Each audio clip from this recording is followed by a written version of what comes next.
The year is 1648. Why is this year a very significant year in the history of international relations? And when we talk about this, we will get back to the 30-Year War. And the 30-Year War that took place in Europe between 1618 and 1648 came to a conclusion in that particular year, 1648, with the signing of the Treaty of Westphalia. And that is why it is very, very important when we talk about this. Now, when we say we are enjoying the modern state system, it is because of the signing of the Treaty of Munster and the signing of the Treaty of Osnabrück that brought about what we now call the Westphalia Treaty. Now, before 1648, I want you to remember this clearly, Europe was dominated by overlapping authorities. We've got empires, we had kingdoms, we had the papacy, and we had the Holy Roman Empire, all claiming some level of authority, by the way. So each of them will say,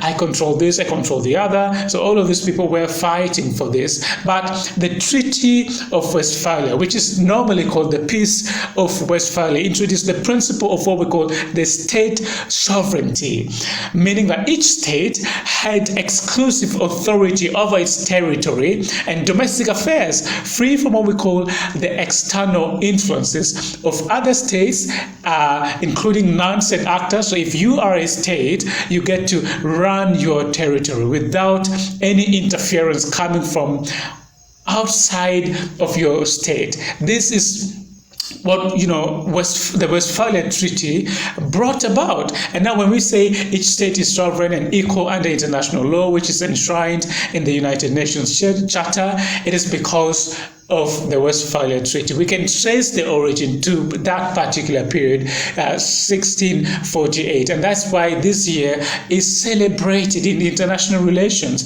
because most of the things that we know now in international relations that we celebrate in international relations is because of the event that took place in 1648. So the principle of sovereignty and of non-interference was brought about as a result of the signing of the Treaty of Westphalia. That brought about peace as well. But also the recognition of state equality came about as a result of that treaty as well. Remember that now, as we speak, in the contemporary world, the Westphalia Treaty first affirmed that legal equality of state is paramount, and regardless of the sizes of those particular states and the sizes of their power, they are equal before international law. And so this meant that smaller states, even like the Dutch Republic or various German principalities, had the same legal standing with a larger power,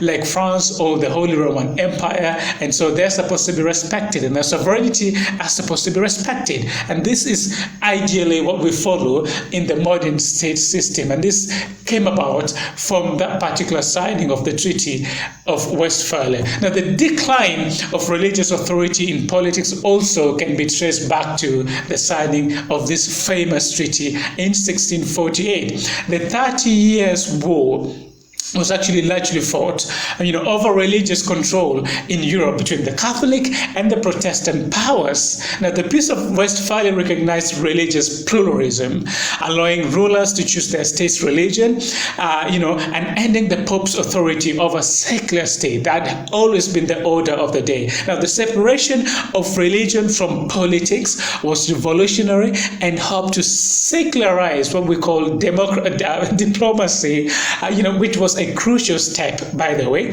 in towards modern and rational statecraft that we now enjoy in international relations and in the modern world. And that was actually also the foundation for modern diplomacy and international law as we now know it, because the Westphalia Treaty laid a groundwork, a very powerful groundwork for the law of nations. And we now understand the law of nations to be, international law. Students of international relations understand this really well. Now, the idea that states interact through mutual consent, treaties, and diplomatic negotiation became central to maintaining order and preventing conflict between nations. And now that is exactly why we celebrate 1648 in international relations.